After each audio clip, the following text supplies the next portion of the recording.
How did checking my son's browser history save his entire school? The browser history loaded slowly, line by line, each entry worse than the last. I stood frozen in my kitchen staring at my son's laptop screen, while my coffee went cold on the counter beside me. Ethan was supposed to be at Malcolm's house working on chemistry homework, but the search terms filling his browser told a different story entirely. Jefferson High School blueprints. School security camera blind spots. Average police response time active shooter. How to bypass metal detectors. My 16-year-old son had been researching how to attack his own school, and I had approximately 30 seconds before my brain fully processed what that meant, and my body started shaking so hard I couldn't stand anymore. I wasn't snooping, not initially. Ethan's laptop screen had cracked 3 days earlier when he dropped it rushing to basketball practice, and I'd finally ordered a replacement part that Sunday afternoon. I needed his Amazon login information, something teenagers never remember, so I opened his Dell sitting on the kitchen table while he was out. The laptop woke immediately because he'd disabled password protection months ago, claiming it slowed him down. His desktop showed our family photo from Cape Cod last summer, back when we were whole, before his father left, before divorce papers, before Ethan stopped talking to me about anything real. Chrome opened to his last viewed tab, not Amazon or YouTube or social media, but detailed architectural blueprints of Jefferson High School spread across the screen. Every hallway mapped precisely, every classroom labeled, every exit marked in red. I scrolled down finding more blueprints from different angles, close-ups of the cafeteria and gymnasium and main office, all downloaded from county building records 2 weeks prior at 11:47 p.m. on a Wednesday, long after I'd gone to bed thinking he was finishing homework. My hands trembled on the trackpad as I clicked the browser history icon, and the drop-down list that appeared made something cold and terrible settle into my chest like ice water filling my lungs. 3 weeks of searches, dozens of entries, each one more horrifying than the previous. How long does lockdown procedure take Jefferson High? Difference between soft lockdown and full evacuation. How to disable fire alarm system. Where do students gather during emergency? School resource officer weapon type. The timestamps showed most searches happened late at night between 11 p.m. and 2 a.m., hours when I slept soundly believing my son was safe in his room doing normal teenage things. Instead, he'd been meticulously researching how to attack his school, planning something unspeakable, and I'd missed every single warning sign while I was busy drowning in my own problems after the divorce. My phone sat on the counter 3 feet away, but I couldn't make myself move toward it yet because calling 911 meant admitting my son was planning mass violence, meant destroying whatever remained of our family, meant accepting I'd failed so completely as a mother that my child had become someone capable of this. The rational part of my brain screamed to call police immediately, but the maternal part that had nursed him through fevers and driven him to soccer practice and helped with homework for 16 years couldn't reconcile this evidence with the boy I knew. Ethan was quiet and withdrawn lately. Yes, especially since his father left, but withdrawn didn't mean murderous, sad didn't mean dangerous. Right? I forced myself to keep reading, scrolling through more browser history, looking for something that would make this make sense or prove I was misunderstanding everything. Instead, I found worse. How to acquire weapons without background check. Dark web firearms vendors. 3D printed gun designs. Homemade explosive materials, household items. My vision blurred with tears, but I kept scrolling because I needed to know everything before I made the call that would end Ethan's life as he knew it. The searches went back further than 3 weeks. They started almost 2 months ago, right after Christmas break, beginning with innocent-seeming terms like school security procedures that gradually escalated into something monstrous. Then I found the folder, saved right on his desktop, labeled simply Project in plain text, sitting there between his homework folders and game files like it was nothing unusual. My cursor hovered over it for long seconds before I could force myself to click. The folder opened, revealing dozens of files, screenshots of text conversations, downloaded images, Word documents with names I recognized. My breath caught when I saw Malcolm's name at the top of one document, Ethan's best friend since middle school, the kid currently hosting my son at his house for their supposed chemistry project. But there were other names too, kids I'd never heard of, kids Ethan had never mentioned. I opened the first Word document, a file titled timeline.docs, last modified yesterday at 10:23 p.m. The contents made my hands shake so violently I almost dropped the laptop. It wasn't Ethan's plan. It was someone else's plan that Ethan had been documenting, copying, saving as evidence. The document outlined an attack scheduled for this coming Friday during lunch period when the cafeteria would be most crowded. Multiple shooters positioned at different exits. Homemade explosives in bathroom stalls set on timers. A manifesto ready to post online minutes before the attack began. The level of detail was terrifying. Every element planned with military precision, and at the bottom of the document in red text it said, Final confirmation meeting Monday 3 p.m. behind bleachers. Monday. Tomorrow. I checked my phone confirming today was Sunday, March 15th, which meant the attack was scheduled for Friday, March 20th, less than 6 days away. The document listed 4 names as confirmed participants. Malcolm Cortez was one of them. Ethan's best friend, the kid he'd known since they were 12 years old, playing video games in our basement and eating my homemade pizza every Friday night. The other 3 names I didn't recognize, Dylan Kruger, Austin Webb, and Caleb Hendricks. 4 teenagers planning to murder their classmates in less than a week. And my son had been collecting evidence about it for almost 2 months without telling anyone. I opened another file, this one a series of screenshots from what looked like a Discord chat. The messages made me physically nauseous. Malcolm wrote about wanting to make them all pay for ignoring us. Dylan talked about specific teachers he wanted to kill first. describing methods in graphic detail that made bile rise in my throat. Austin shared links to manifestos from previous school shooters, analyzing what worked and what didn't. Like, they were studying film techniques. Caleb posted photos of his father's gun safe with a laughing emoji. The chat went back weeks, hundreds of messages, and Ethan had screenshot every single one, timestamped and organized in dated folders. More files revealed more horror. Ethan had been documenting everything like a detective building a case. He'd saved photos Dylan posted of weapons, screenshots of Austin's research into school security vulnerabilities, copies of the manifesto Caleb was writing that blamed everyone from teachers to popular kids to society itself for their decision to commit mass murder. There were audio recordings too, snippets of conversations Ethan must have recorded on his phone, the four conspirators discussing timing and tactics, and who would be responsible for which part of the attack. Malcolm's voice came through, clearly talking about accessing his older brother's rifle, and I remembered Ethan had been at Malcolm's house dozens of times recently. I found a document titled, "Why I Can't Report Docs," dated 2 weeks ago, and opened it with shaking hands. Ethan's own words filled the screen, explaining everything in the methodical way he approached his schoolwork. He'd discovered the plot 6 weeks ago when he accidentally overheard Malcolm on a Discord call. At first, he thought it was typical teenage edgelord behavior, dark jokes taken too far, but then Malcolm invited him to join the planning group. When Ethan refused and threatened to report them, Malcolm had shown him photos of our house, my car, his little sister Kayla's elementary school. The threat was explicit.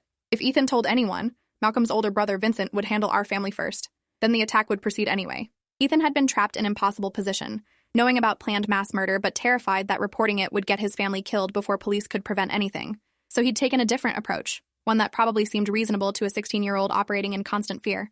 He'd decided to collect irrefutable evidence, document everything so thoroughly that when he finally reported it, authorities would have to take immediate action and arrest everyone involved simultaneously before they could retaliate. He'd been building a prosecutable case for weeks, gathering evidence that would stand up in court, and he'd apparently decided this weekend was finally time to make the report.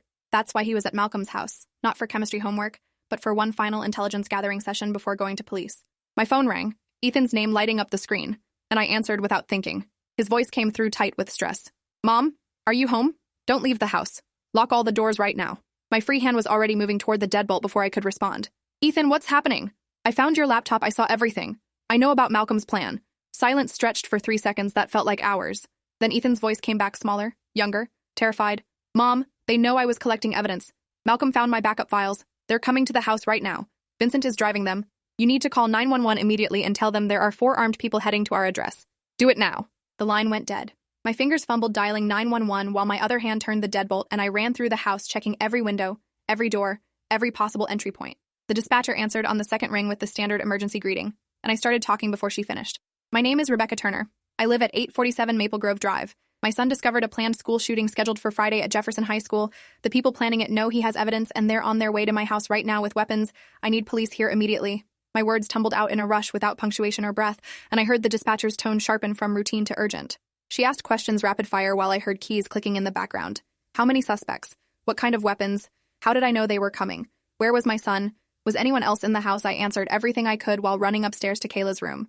My 8-year-old daughter was at a birthday party 3 blocks away, safe for now, but I needed to call those parents immediately after this. The dispatcher told me units were already en route. Estimated arrival 4 minutes. Stay on the line, stay away from windows, find a room with a lock and barricade myself inside. I grabbed Ethan's laptop and locked myself in the master bathroom, pushing the laundry hamper against the door like it would stop anything. 4 minutes felt like 4 hours.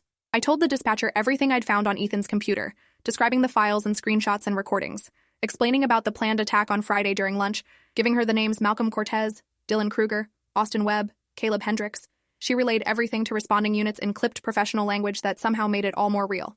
Officers were being dispatched to each suspect's address simultaneously. The school was being notified.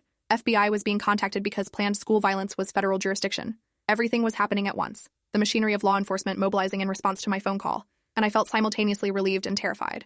Then I heard the crash downstairs, glass breaking, the sound of the back door window shattering, followed by footsteps and voices.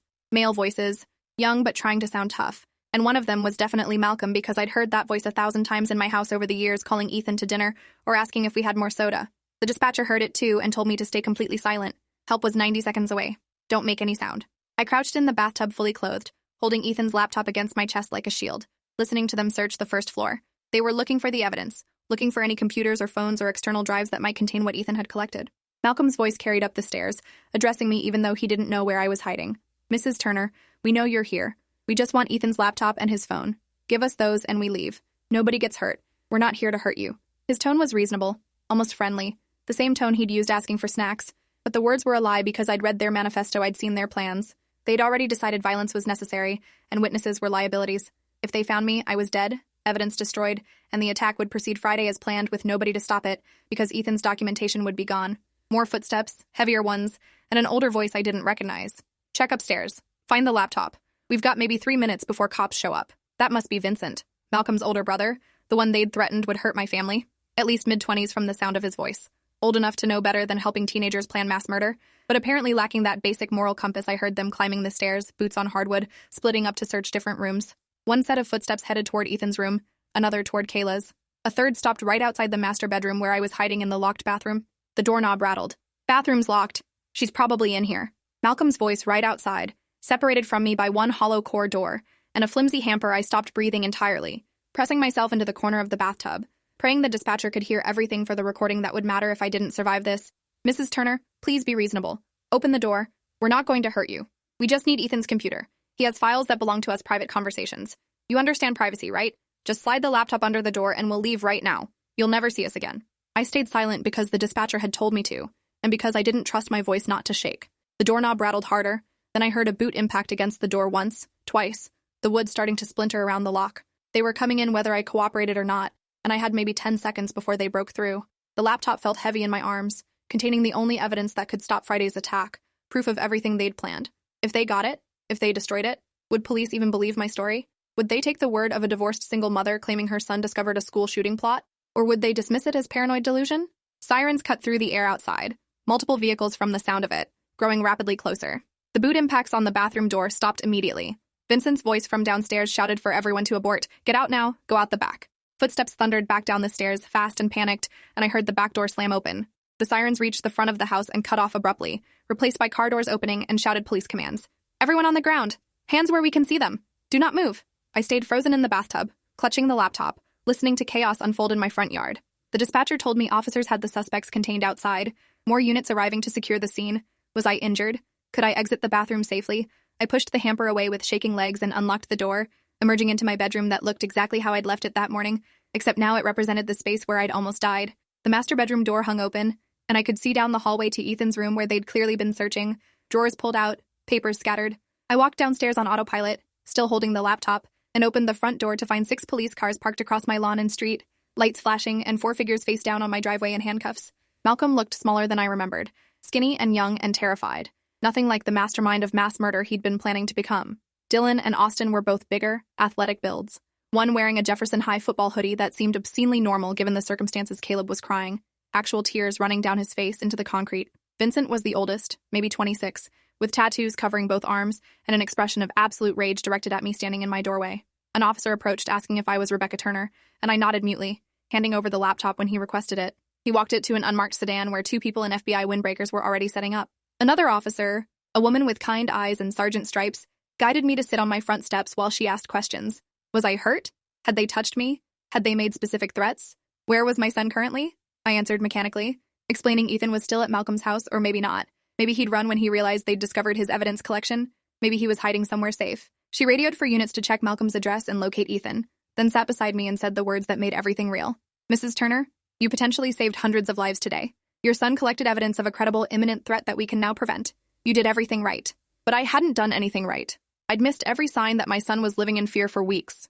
Too consumed with my own problems to notice his stress, or late nights, or changed behavior, I'd failed to create an environment where he felt safe reporting threats immediately instead of playing detective because he didn't trust adults to protect his family. If I'd been a better mother, more present and aware, maybe Ethan would have come to me 6 weeks ago and we could have stopped this before it got this far. The sergeant seemed to read my thoughts and squeezed my shoulder gently. Teenage boys don't tell their mothers about threats. It's not your fault he was protecting you the best way he knew how. More vehicles arrived. Unmarked sedans and SUVs, federal agents and county detectives, crime scene techs, even a bomb squad unit because they were taking the explosive threat seriously. My quiet suburban street transformed into a command center. Neighbors emerging from their houses to watch the spectacle. Phones out recording everything for social media. I sat on my steps answering questions for different investigators, explaining the same story over and over while they cross-referenced details with Ethan's files. The FBI tech who examined the laptop called it the most thorough evidence collection he'd seen from a civilian, everything time-stamped and organized, completely admissible in court. An officer finally located Ethan hiding in the park 4 blocks from Malcolm's house. They brought him home in a patrol car, not under arrest but for his own safety, and he ran to me the moment they let him out. My 16-year-old son, who'd been too cool to hug me in months, wrapped his arms around me like a little kid and sobbed into my shoulder. I'm sorry, Mom. I'm so sorry. I didn't know what else to do. They said they'd kill you and Kayla. I thought if I got enough evidence, police could arrest everyone at once before they could hurt anyone. I was going to report everything tonight. I swear I was.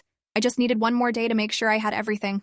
I held him while federal agents waited to interview him, and I realized my son had been carrying impossible weight alone for weeks because he was trying to protect his family and his school simultaneously. He'd made himself investigator and target and witness, collecting evidence that could convict his best friend and 3 other kids of conspiracy to commit mass murder. He'd lived in constant fear of retaliation while maintaining normal teenage appearance at school and home, and none of us had noticed the toll it was taking. The stress cracks that I'd attributed to divorce adjustment were actually trauma from knowing his friend was planning to kill their classmates and being unable to stop it without risking his family's safety. The FBI interviewed Ethan for 3 hours while I sat beside him, and he walked them through everything methodically. How he'd first heard Malcolm on Discord 6 weeks ago talking about making everyone pay. How he'd initially thought it was edgy humor until Malcolm invited him to join a private group chat. How he'd refused and been threatened explicitly. Vincent showing up at our house one night while I was at work to make clear what would happen if Ethan reported anything. How Ethan had started secretly recording conversations and screenshot messages, building his case carefully, waiting until he had enough evidence that police would have to act immediately. He explained Friday's plan in detail that matched the documents I'd found.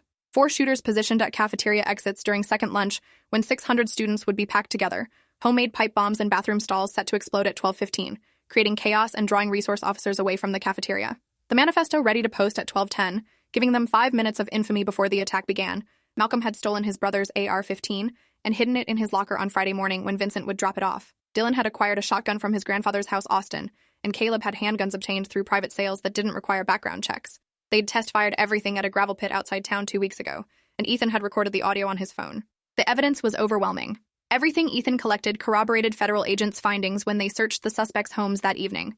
They found weapons, ammunition, partially constructed explosive devices, notebooks full of planning details, and digital trails that confirmed the conspiracy. All 4 teenagers were arrested and charged federally, with conspiracy to commit mass murder and weapons violations.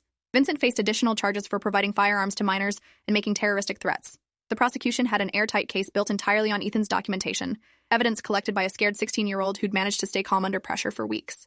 Jefferson High School stayed closed Monday while authorities swept the building for any planted materials and reassessed security protocols. The principal called me personally, thanking me for reporting the threat and asking if Ethan would be willing to speak with counselors about what he'd witnessed. News media got hold of the story by Monday evening, reporting that a major school attack had been thwarted through a student's evidence collection, though they didn't name Ethan because he was a minor. Our house became a temporary media circus. Reporters camped on the street, helicopters circling overhead, until FBI Public Affairs arranged a press conference where they praised unnamed citizens for preventing tragedy without compromising the ongoing investigation. Ethan struggled with conflicting emotions all week. Relief that the threat was stopped. Guilt that he'd reported his best friend. Anger that Malcolm had put him in that position. Fear that he could have done something sooner and prevented more suffering. The school provided therapy resources, and we started sessions immediately with a trauma counselor who specialized in adolescent crisis response. She explained that Ethan would need ongoing support to process what he'd experienced, that bearing witness to planned violence even without participating creates lasting psychological impact, that his choice to collect evidence rather than stay silent had been incredibly brave but also incredibly heavy for a teenager to carry alone. Malcolm's family hired an expensive defense attorney who tried to claim entrapment, arguing that Ethan had somehow induced Malcolm into planning violence by recording conversations and encouraging escalation. The theory fell apart immediately when prosecutors presented time-stamped evidence showing Malcolm had initiated everything weeks before. Ethan started documenting Dylan's parents' claimed mental illness, seeking psychiatric evaluation and treatment rather than imprisonment. Austin and Caleb both agreed to plea deals in exchange for testifying against the others, providing detailed accounts of the planning process and confirming Ethan's evidence was accurate and complete. Vincent refused to cooperate, maintaining that he'd done nothing wrong by providing weapons to his brother. The trial happened faster than expected because all defendants except Vincent were minors, and federal prosecutors wanted resolution before media attention faded. Ethan had to testify, walking the jury through his evidence collection process, explaining in calm, measured tones how he'd discovered the plot, and decided documentation was safer than immediate reporting given the threats against our family. Defense attorneys tried to paint him as paranoid or attention-seeking, but his recordings and screenshots spoke for themselves. The jury deliberated less than 4 hours before convicting all 5 defendants on all charges. Malcolm received 20 years in a federal youth facility. Dylan and Austin got 15 years each with their plea deals. Caleb got 12 years for cooperating most fully. Vincent received 25 years as an adult for weapons charges and conspiracy. Jefferson High installed additional security measures after the trial, including metal detectors at every entrance, increased resource officer presence, and a threat assessment team trained to identify warning signs of violence. They created an anonymous reporting system where students could flag concerning behavior without fear of retaliation. The principal invited Ethan to speak at an assembly about recognizing threats and the importance of reporting rather than staying silent, but Ethan declined because he wasn't ready to be publicly identified as the student who'd reported his friends. The media had protected his name throughout the trial, and he wanted to maintain that privacy while he healed. Our family dynamic shifted in the aftermath. Ethan talked to me more, actually communicated rather than grunted responses to questions. We had real conversations about his feelings and fears, and the impossible position Malcolm had created. I made deliberate effort to be more present and aware, recognizing that my post-divorce distraction had created space where Ethan felt isolated with his knowledge. Kayla didn't fully understand why her brother was suddenly famous among parents, even though kids at school didn't know, but she sensed the tension and stayed closer to both of us. We became tighter as a family unit, bonded by trauma but also by survival, and the knowledge that we'd prevented something unthinkable. 6 months later, I still checked Ethan's browser history regularly. Not because I didn't trust him, but because I'd learned that privacy and safety sometimes conflict, and I'd rather invade privacy than miss another threat he understood and didn't protest, leaving his laptop accessible and his phone unlocked. We'd agreed complete transparency was temporary necessity while he processed trauma, and eventually we'd restore normal boundaries when he felt safer. The therapist supported this approach, explaining that trauma recovery sometimes requires temporary security measures that feel restrictive but provide comfort. The anniversary of the thwarted attack brought renewed media attention. National outlets ran retrospective pieces about how close Jefferson High had come to becoming another tragedy statistic, how one student's courage and meticulous evidence collection had saved hundreds of lives. Ethan gave one carefully managed interview to a major network, face obscured and voice altered, talking about the importance of reporting threats even when scared, emphasizing that staying silent helps no one. The segment aired during prime time and generated thousands of supportive comments from people grateful he'd been brave enough to act. Several school districts contacted us asking if Ethan would consult on their threat reporting systems, and he surprisingly agreed, finding purpose in helping other schools create safer environments. I never stopped thinking about the what-ifs. What if I hadn't needed to order that laptop part? What if I'd respected Ethan's privacy and not opened his computer? What if I'd dismissed the browser history as research for a school project, or morbid curiosity, rather than recognizing it as evidence? What if Malcolm and his group had discovered Ethan's documentation one day earlier, before he'd collected everything needed for conviction? The thin margin between tragedy prevented and tragedy realized haunted my quiet moments, reminding me how close we'd come to losing everything. But we hadn't lost. We'd survived and stopped something monstrous, and that had to be enough.